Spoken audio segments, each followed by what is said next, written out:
from the United Structural Systems WTN Traffic Center. Heading in on 24 this morning, it looks like you're just starting to tap the brakes now as you round that curve into 40. No problems on 40 itself, and 65 looking great. Traffic every 10 minutes every morning on Super Talk 99.7 WTN. 5:36. Nashville's Morning News on Super Talk 99.7 WTN. Welcome on in. Dan here, along with Joan Jones. KGB is here as well. And a lot of you folks, thank you very much for listening. So, Val Kilmer. So, people on the YouTube chat and also the Super Text line, which, by the way, I'm paying attention to both. Super Text line is open. Lots of great feedback this morning so far. 615-737-9986. Heat. Heat was a great Val Kilmer movie. Remember I don't know that one. You don't know Heat? No. KGB, please tell me you know Heat. Nope. Okay, so good. Heat is a great one. Tombstone was another one. Tombstone is one of the most underrated movies of all time. Right. So, and I saw Heat. I saw Tombstone. When did Heat come out? Oh, golly. You'll have to Google that. I'm not entirely certain. But, I mean, it was a long time ago. And, Val Kilmer. 1995. Okay. Do you know I saw Heat at the drive-in movie? Are there still drive-in movie theaters? Yeah, there are. Yeah. There's one in Watertown, man. Yeah. That's a far drive, though. Dude, do you not know, how is a guy, Joan, work with me here. I know, right? Right? Okay, Joan knows exactly where I'm going. I do. How does a guy who is dating not know about a drive-in movie? Come on, man. Because I Googled what's closer to me, and I guess Watertown is a... Don't be practical. Stop with the practicality. And you've got a truck. So you can put a little blanket in the bed. No, I would and you love can to get do all it. snuggly. No, why don't we turn this around on me? Convenience is a huge part of dating. No. And she's a nurse. She works nights and days, like 12-hour shifts. It's hard to drive an hour. Is this Svetlana 5.0? Lana 5.0. We're done. I've completely lost track of all of KGB's dates. We are done. Moving on. So anyway, you know what we used to do when I was a kid? My friends worked at the KFC. I think it was a Geno's at the time. And we would go up to the drive-thru. They would pass out buckets of chicken and then meet us at the drive-thru later on. And we would have a party with fried chicken at the drive-thru. At the drive-thru or the drive-in? At the drive-in. No kidding. Yeah. It was fun. Yeah, you know what? When I was a kid, we would go hang out. This is why I have such an affinity and affection for In-N-Out Burger. Oh. We would go and we would hang out at In-N-Out Burger, and we would just have a good old time. And, we wouldn't vandalize anything like you see these days. Right. There's a video. Joan, did you see this video? I think it's going to be an ADD kind of day. Did you see the video, Joan, where... And pick one, right? Because there's thousands of them now at this point. All of these kids running around a shopping mall and stealing stuff.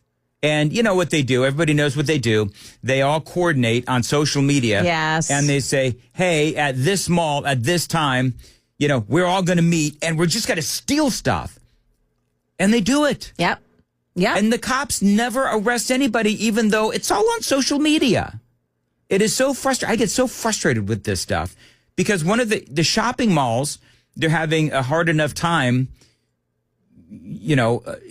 operating at not a loss, making a profit and so forth. And then this happens. And this is why, one of the reasons why malls close. Then you got all these folks that do the same thing, like a Walgreens and some of these other places. And then people in that community complain because, oh, my God, we're a shopping desert. Oh, my God, we're a pharmacy desert. Yes. Well, you know what? Your community stole a bunch of crap to the point where they couldn't make any money, so they closed. Too bad, so sad. It does suck because not everybody in these communities are running in and stealing stuff, but they know who's doing it, by and large. And they don't, they don't tell the cops who's doing it because snitches get stitches. Yeah. So it's hard to feel sorry for the communities when they're screaming about how they're a desert. So anyway, I saw that. And I actually tweeted that out. If you want to look at it, it's on my my X page. Just go down a little bit. Val Kilmer So did he ultimately die of, what did he die of? Pneumonia. No, he had throat cancer, as we all know. He had throat cancer, tracheotomy, and he couldn't speak anymore. Mm-hmm. You can speak through the tracheotomy, I believe, and anybody else could really tell me about this, but what I've seen is you can speak through it, but the sound is just terrible. And so he was not able to, as you know, he was having his voice dubbed over. You told me this morning, I didn't know this. His son was the one who voiced Top Gun 2. Top Gun 2. Yeah. But ultimately he came down with pneumonia and was not able to overcome that. Oh, that's too bad. Yeah. Yeah, sure is. But he had a great career, and he had sort of the avant-garde kind of stuff early on. Then he started doing, more blockbuster kind of films. You got your Top Gun, as the movies that we just mentioned. You had Heat, you had Tombstone, you had the one Batman, which, again, I'm not a big fan of the Batman series. I don't know, Joan, if you are, but no, Batman doesn't do it for me. That was the one with Jim Carrey as the Riddler, and Tommy Lee Jones was Two-Face. So they had an all-star cast. I just think the directing was not that good. But, I mean, to be fair, everyone gave it socks. Everyone did as best they could. It wasn't the actor's fault. It was just the plot that was not very good. Who, in your opinion, is the best Batman? KGB? That's a tough one. That's why I asked the question. Well, Michael Keaton might be number one, Keaton, but yeah, Christian Bale's up there. Ben Affleck did a pretty decent job, all things considered. It just, again, it wasn't his fault that the writing was god awful in his Batman movies. But I think when it came to like overall movies, like the best movie, and just he happened to be Batman, I think Christian Bale is number one. But the person that really fit the role the best is probably Michael Keaton. I think so too. All right, so I want to play a game. You guys want to play a game? Oh, we love games. Okay. Give yourself 1 point for each, and you guys have to keep your own score, okay? Get a piece of paper. Okay. Give yourself 1 point, and you folks can play at home. Give yourself 1 point for each thing that you have never done. Okay. Now, Joan, I have a feeling you and I will end up with no points, but let's see how this goes. Okay. Have you used a rotary phone? So you give yourself a point if you've never used a rotary phone. If you've never done it. Okay. Have you used a floppy disk? Have you used a typewriter, an actual typewriter? Have you taken photos with a film camera? Oh, my goodness. Is a Polaroid considered a film camera? Am I the one taking the picture, or is someone taking a picture of me that happens to be that? You're the one with the camera. Using it.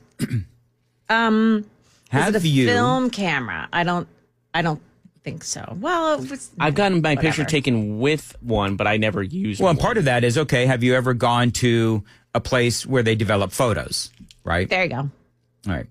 Have you ever listened to music on a CD? Have you ever listened to a cassette tape? Remember, give yourself 1 point for each thing you've never done. Joan, how many points you got? Got nothing. Big goose egg. I only have one. You only have 1 point? Yeah. Have you ever? No, hold on. Have you ever listened to a Walkman? Huh. Okay. Have you ever listened to music on a boombox outside? Have you ever watched a video from a VHS tape? You know, I'm going through all this, and you know what song is in my head? Are you reeling in the years? Oh, yeah. Have you ever good. sent or received a fax? Have you ever recorded music from radio to cassette? I used to do that all the time, Joan. Yeah. I would sit there. Yes. I would sit there and wait. When I was 15, 16 years old, my favorite radio station in Los Angeles was KIQQ, 100.3 FM KIQQ. And they do like the top 5 at 5 or whatever it was. And so I knew, because I had no money whatsoever, but I knew that they would be playing, you know, some of my favorite songs. And I would sit there and I'd wait for the beginning of that song and I'd hit play and record the second that song started. Usually it was a Rick Springfield song. You should have kept that to yourself. There you go. Are you reeling in the youth? Well, you know, and it was so funny. In the 80s, Like when they would do this with Rick Springfield and the top 8 at 8 or top 7 at 7, you'd have like 5 or 6 of the songs were all Rick Springfield. It was crazy.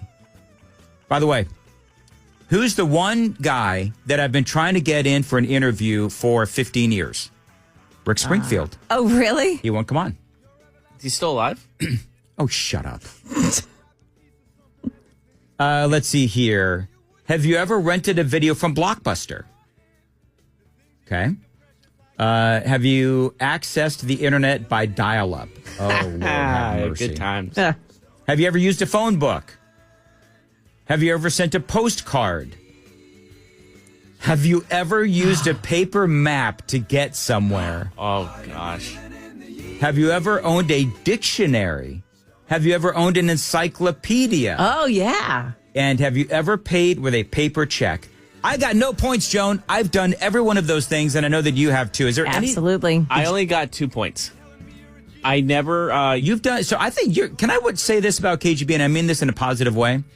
I think you're an old soul. Yeah. In a younger body. I think so, too. A lot think of you those are. is like Yeah. 90s, like late 90s, early 2000s stuff too, like Blockbuster. I mean, well, I went to Blockbuster, but there was a video shop right next to our house called Video City. Mm-hmm. I remember it vividly because I would always rent out of one video game that week, Right. and we'd get a movie that week, and that would be our week. And so I think I still have an old video game, like an N64 video game that was from that particular store that we kept because it went out of business. Yep. But yeah, the only 2 I didn't do was the camera and the radio to cassette. Okay. Those are the only 2 I never did. I did everything else. No 0121. Dan does not have a man crush on Rick Springfield. Although, you know what's funny is that he was on my favorite soap opera, which is General Hospital. Oh, yeah. And I also liked his music. So, but I don't have a man crush. Dude has an incredible story, Rick Springfield. Yeah. Like he didn't want to go on General Hospital because he thought that it would mean that his music would be like more wussified. He didn't want to be like that teen idol kind of a thing because he considered himself like a guitar slinger. Then he got into, some alcohol and drugs and that kind of thing. Then he recovered from all of that. He's just got a great story. And the thing I really like about Rick Springfield's story, and then I'll move on, I promise. Maybe I do have a man crush. Is that he was rejected by, dozens and dozens of record companies. And yet You stand by his side, didn't you? he persevered. And then he finally made it. And General Hospital and also his music all kind of hit at the same time. And he ended up, doing really well with both. So there you go. That's my Rick. So Chris story. in the chat line added one more to that game. Using a pager. Oh, there you go.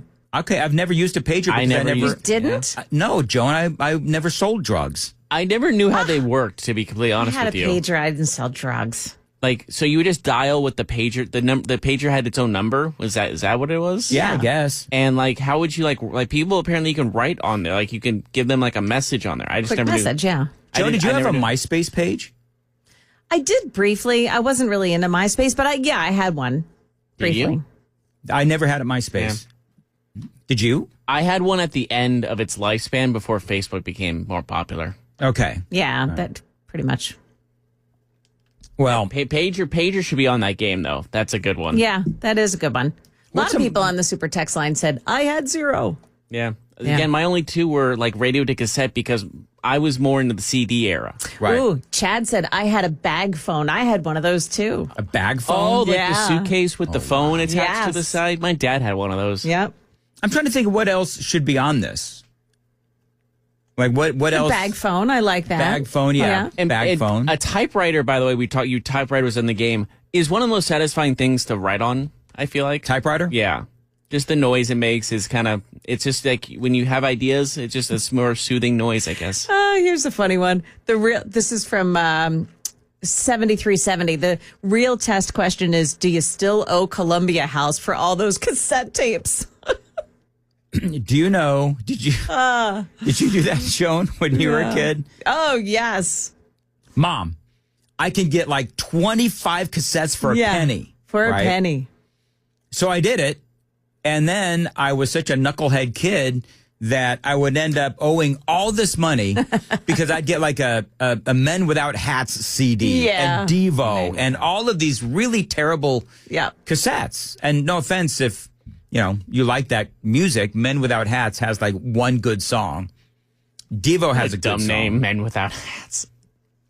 Here's a couple more. Okay, How go. about, have you ever had an 8-track? Listen to No, stuff on an 8-track? I never had an 8-track. I did. I think my dad Wow. Have you ever driven a stick shift car? Yes. I mean, they're still around, but Yep. yes. My first car was a stick shift. Mine too. Yep. I learned when I was learning to drive, my dad said, we got to teach you how to drive a stick shift just in case. But okay, I took it to the next level. My brother and I shared a car. It was an El Camino with a stick on the drive shaft. Wow. Yeah. Okay. All right. Somebody else had another good one. Did you ever use leaded gas? I don't know if I did. Oh, Mario's got a good one. Yeah. KGB, have you ever used a payphone? I have. You have used a payphone? Oh. So I was, I got my son old. Like we were on a trip, like an elementary school trip, and they gave us like change. Do you want to call your parents? And we were like, yeah, sure. So I put the thing in. I still remember my house. I used to have a home phone. Remember when people had home phone numbers? Yeah. Just like one in the house. Yeah. I remember that number still to this day. Atari, Oh yeah. 1844, 8-track or Atari. 5151, did you have a little black book? Yeah. No. Just had my memories. I didn't have a black book, but you know what I had? I would have, because I worked in radio, so I was, kind of, I was a playa. And so I would. Oh, gosh. I kid you not. I had a shoebox full of girls' phone numbers. A shoebox. A shoebox, because I was Expecting at the a text radio from Amy station. any moment now. I was at the radio station. I would write phone numbers down of these girls. And they would give me the phone number, and gosh, there was a time there where, I was very busy. Let's just say that. Didn't have a little black box though. Ooh, here's another cool one. All right. Have you ever called collect? No, I never did that. Yes, I did do that. I remember I did do that. Do you remember the commercials? Like 1-800-ATT. It's free for you and cheap for them. That's always remembered. Okay. Have you ever had call waiting where you're on the phone and then you hear that beep, beep, Oh, yeah. right? And somebody's trying to get through? Or have you ever did an emergency breakthrough kind of a thing? Yeah, the Ooh. emergency breakthrough. Did you have a Rolodex? Yes. That's a good one. How Another about one a texted party line? 976 chat or something like that? Yeah, party line. No. AOL chat? No, when your telephone number is shared with somebody else down the street. Oh, no. No. So No. we had that in Pennsylvania. My grandparents, my great grandparents came over to the country from England, and they were Methodist. And any old time Methodists know this. You'd have the Methodist church camp, and the church camp that my family was associated with shared their phone with the farmer down the street. So if the phone rang, you would hear ring, ring if it was us, and ring if it was a farmer. Oh, wow. Yeah. Interesting. Okay. Someone also said, do you remember calling 411 for traffic reports? For traffic reports. Was there any traffic, or what was it 411? I don't know. Was that more? That was information. That was 411 information. Information. Yeah. Yep. That was it. There's also #69. What was #69 again? Was it like to make your anonymous, like for no caller ID? I think so. I don't know. Yeah. All right, we could go on with this all day, but we can't. It is 5:54 on Nashville's Morning News. Although I'd rather talk about this than like Wisconsin. Yeah. Or Cory I'm Booker. with you. Or Cory Booker. Oh, very quickly. How did Cory? Was it adult diaper? So Ted Cruz made a comment because he did something very similar in 2013. He just said, you just nothing in, nothing out. You don't No you drink way. very little water. You can't. That is humanly impossible. It's I not think for 24 hours. This is his quote. Hold on, let me see if I can find it again. not for He 24 just said- hours. He just said the most frequent question I would get is like, okay, how do you go to the bathroom? And you can't leave the Senate floor. And the very simple answer is nothing in, nothing out, Cruz. He said one small glass of water during his speech against the Affordable Care Act. If you can drink very little, you can last a long time. Here's how Strom Thurmond did it. Yes. He had a bucket just inside the door of the bathroom, so he kept 1 foot on the floor and 1 foot in the bathroom. I don't think Cory Booker did that. Yeah. I think so you you wore an know. adult diaper, but you cannot go. The human body does stuff. Nope. Yeah. And you can't go 24 hours without going to the bathroom, even if you haven't had anything to drink for 24 hours ahead of that. Anyway, Joan Jones, news, what's up? Some big changes coming to I-65. Want to tell you about, along with some bad weather that's headed our way for tonight. All the best words. A brand new podcast with our very own Matt Murphy, who says all the best words, and Cameron Smith of the Tennessean, who writes all the best words. Discover all the best words from a national and international perspective twice a week. Available on Apple Podcasts, Spotify, and the SuperTalk 99.7 WTN app.